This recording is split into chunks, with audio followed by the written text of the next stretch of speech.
like to thank all the faculty from Bodoland University, the people at Bodoland Territorial Council, and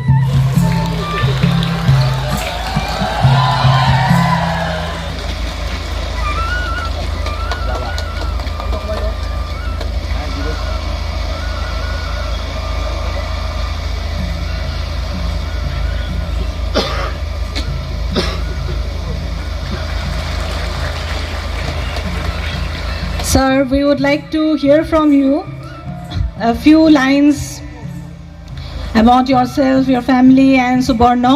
So we would like to request him to please share some of his points with us.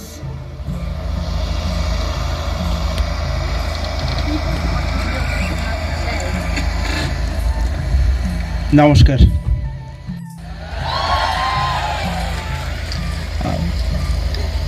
আমি বাংলাই বলবো, কেমন? সুবর্ণ জন্মগ্রহণ করেছে April মাসের 9 তারিখ 2012 সালে নিউ ইয়র্কে, ইউনাইটেড স্টেটস।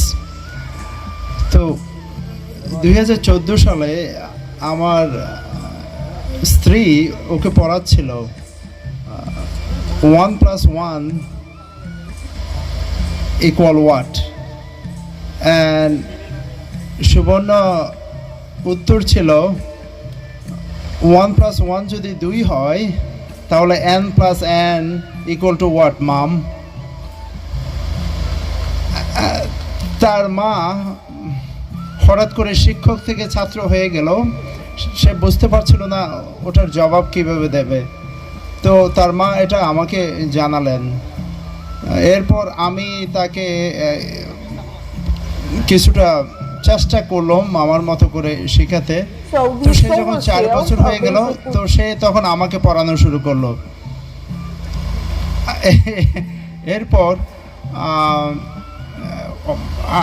এরপর আমি বাধ্য হয়ে আমার শিক্ষকদের আশ্রয় নিতে হয়েছিল, আমার বিভিন্ন ইউনিভার্সিটির প্রফেসরদের, কারণ ওর প্রশ্নগুলির উত্তর আমি খুঁজে পাচ্ছিলাম না। তো এখন তো আপনারা শুনলেন ও 11 বছর, আপনারা ওর জন্য আশীর্বাদ করবেন। নমস্কার।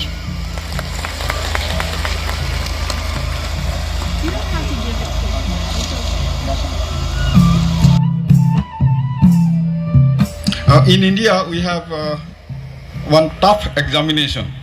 Those who are aspiring for engineering, in IIT entrance we call it, joint entrance examination.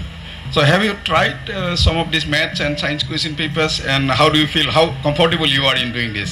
oh, that's very funny. I actually question papers on my way to Bodoland University. So I did it in math because I didn't have time for the physics. The JEE Advanced is a little too hard for me, but the JEE Main, most of the questions are somewhat trivial. Some of them are just memorizing formulas. Some of them are a little more advanced, but I can't say some of them did give me a little trouble, but none of them were extremely hard. Thank you, sir.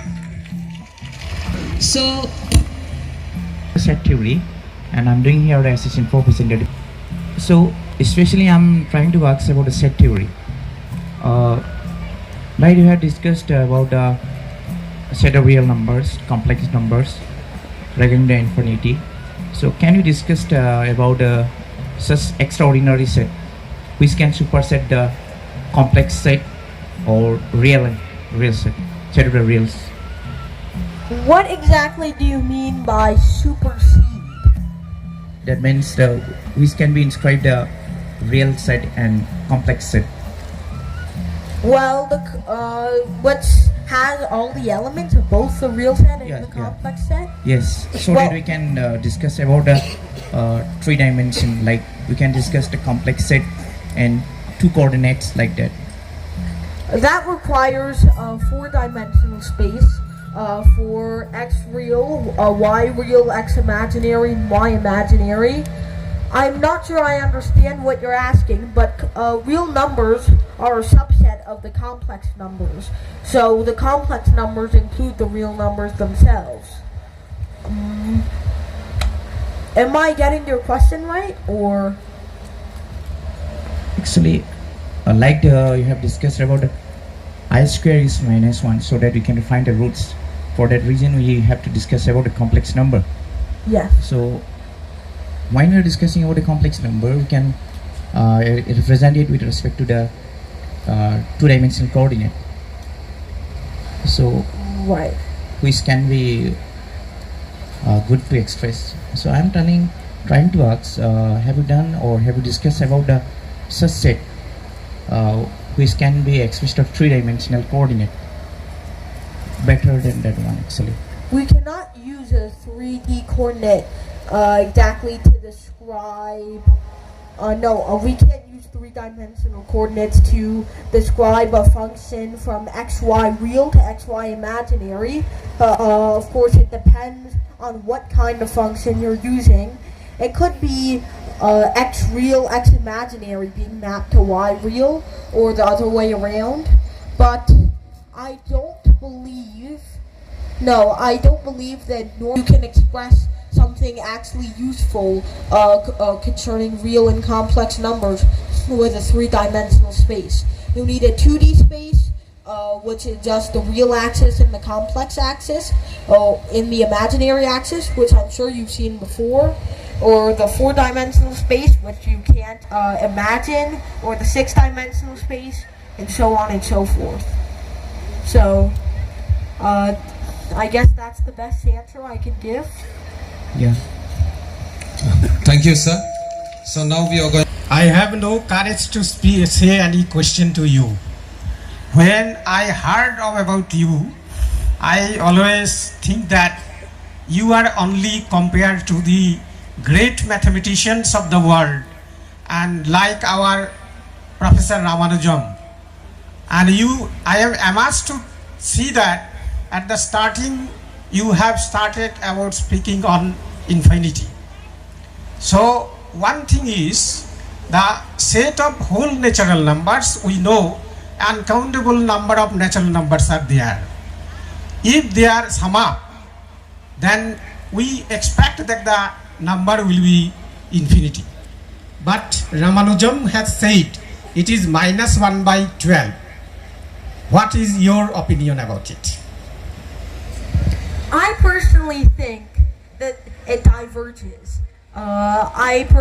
I'm sure that he used some number theory trick. I haven't seen the actual proof for 1 plus 2 plus 3 plus 4 equals -1/12. But my basic logic says that we are adding all totally positive numbers. We are adding an amount of numbers greater than 0. So why shouldn't it approach a value that is less than 0? Because if we're getting farther and farther away from 0, how did we suddenly get to -1/12? And especially, we're also adding integers together. So how will adding several integers together, of which we know that adding one integer to another integer gives you an integer in return, how does adding a total amount of integers together give you a non-integer? Still a rational number, but a non-integer. Thirdly, you can really only define an infinite sum as what the finite sum approaches. And of course, the finite sum of 1 plus 2 plus 3 plus 4, etc. just approaches infinity. So I don't exactly think that the 1 plus 2 plus 3 plus 4 equals -1/12 has any practical use. I'm sure you could probably derive a few other weird sums for divergent series from the method Ramanujan used to get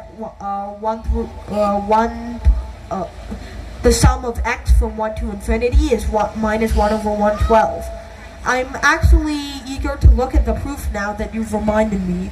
I'll probably look at it directly after this session. So, good evening, Professor Bari. Myself, Jonin Mosahari, Assistant Professor, Department of Political Science, Bodoland University. So my question to you is, you are interested in mathematics and science, but what inspired you to write on religion? What inspired me to write on religion? That's a very good question. I'm not sure if I want to discuss it here, but I'll go into small details.